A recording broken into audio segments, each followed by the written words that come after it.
We have 39 books in the Old Testament.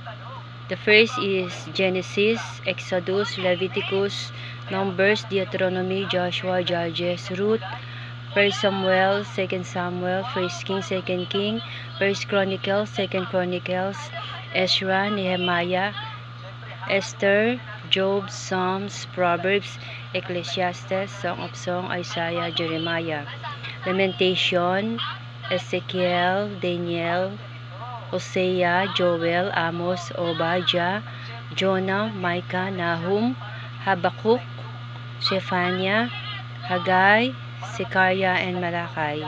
And we have also 27 books in the New Testament.